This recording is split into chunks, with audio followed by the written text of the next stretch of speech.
आज हम चर्चा करेंगे आगस्ट काम्टे के विषय में कि आगस्ट काम्टे कौन थे। आगस्ट काम्टे का जन्म 19 जनवरी 1798 ईस्वी को फ्रांस के मॉन्टपेलियर नामक स्थान पर हुआ था तथा इनकी मृत्यु 5 सितंबर 1857 ईस्वी को हुई थी।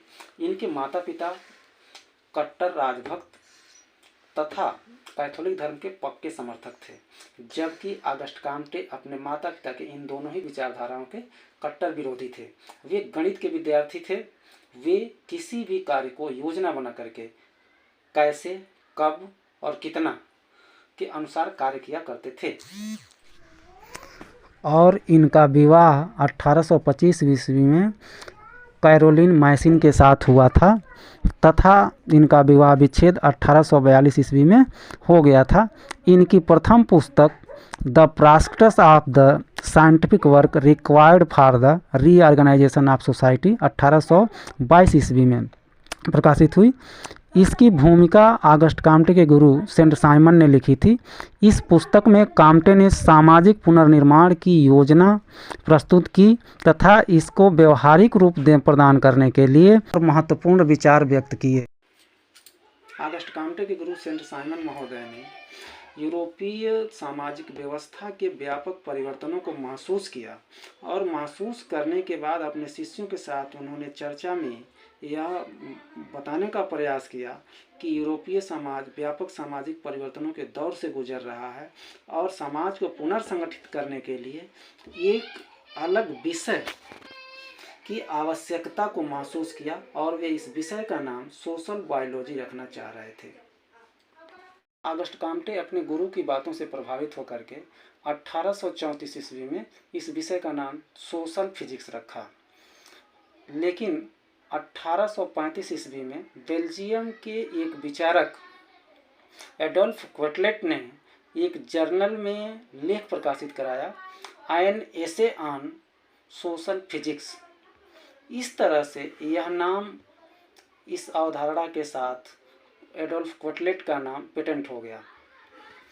जब आगस्ट काम्टे को इस बात का पता चला तब वे इस विषय का नाम बदलना चाह रहे थे और उसकी जगह पर नाम रखे हुए सोशियोलॉजी 1838 ईस्वी में।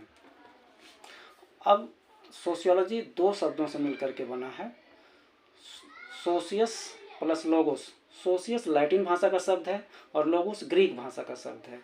ये दो भाषाओं के शब्दों से मिलकर बने होने के कारण जेएस मिल ने सोशियोलॉजी को एक अवैध संतान कहा है, जबकि हर्बर्ट स्पेंसर ने सोशियोलॉजी को ही उपयुक्त नाम बताया और वे कहे कि किसी भी विज्ञान की वैधता उसकी उत्पत्ति संबंधी वैधता से ज़्यादा महत्वपूर्ण होती है और वे सोशियोलॉजी को ही उपयुक्त नाम बताते हैं, जबकि जेएस मिल महोदय जो इसको अवैध संतान बता रहे थे वे सोशियोलॉजी की जगह इथोलॉजी नाम देना चाह रहे थे। सिर्फ आगस्ट काम्टे के बारे में आज पढ़ेंगे, हमने बताया तो इसलिए उनकी परिभाषा क्या है उसके बारे में जानते हैं। आगस्ट काम्टे महोदय कहते हैं कि समाज सामाजिक व्यवस्था और प्रगति का विज्ञान है। Sociology is a science of social order and progress. अब बात करते हैं समाज साथ सामाजिक व्यवस्था। तो पहले हम सामाजिक व्यवस्था को समझ लेते हैं। तो सामाजिक व्यवस्था को समझने पहले हम व्यवस्था को समझते हैं कि व्यवस्था वास्तव में क्या होती है। व्यवस्था किसी भी व्यवस्था की वह छोटी से छोटी इकाई अपने अपने जगह पर रहते हुए अपने से संबंधित भूमिकाओं का निर्वहन करती है तथा एक दूसरे से सहयोग लेने अथवा सहयोग देने की दशा व्यवस्था कहलाती है। जब हम सामाजिक व्यवस्था की बात करते हैं तो सामाजिक व्यवस्था की वह छोटी से छोटी इकाई अपने अपने जगह पर रहते हुए अपने से संबंधित भूमिकाओं का निर्वहन करती है तथा एक दूसरे को सहयोग लेने अथवा देने की जो दशा है वह सामाजिक व्यवस्था कहलाती है। इस प्रकार सामाजिक व्यवस्था आगस्ट काम्टे के अनुसार कि सामाजिक व्यवस्था का मतलब है कि जो भी सामाजिक व्यवस्था के जो तत्व हैं छोटे से छोटी इकाई है वह आपस में इस तरीके से मिली हुई रहे और इस तरीके से सहयोग करे और अपने अपने जगह पर रहते हुए अपने भूमिकाओं का निर्वहन करे जिससे सामाजिक व्यवस्था बनी रहे। क्योंकि जिस वक्त सोशियोलॉजी का जन्म हुआ था उससे पहले जो फ्रांस में जो चल रहा था या यूरोप में जो चीज़ें चल रही थी वह बिल्कुल उथल पुथल समाज चल रहा था, क्योंकि फ्रांस की क्रांति हो गई थी, इंग्लैंड की क्रांति हो गई थी, औद्योगिक क्रांति हो गई थी और उससे नए नए विचार पनप रहे थे और जिसके कारण से समाज जो है कि अव्यवस्थित हो गया था। तो उसको पुनर्संगठित करने के लिए, समाज को पुनर्संगठित करने के लिए ही ऑगस्ट काम्टे महोदय ने यह महसूस किया था कि अब एक अलग विषय की ज़रूरत पड़ेगी। इसीलिए इनको जो है कि समाजशास्त्र के जनक के रूप में भी जाना जाता है। इसका एक बहुत बड़ा महत्वपूर्ण कारण है। उसके बाद से वह कहते हैं कि समाजशास्त्र सामाजिक व्यवस्था, तो सामाजिक व्यवस्था क्लियर हो गया।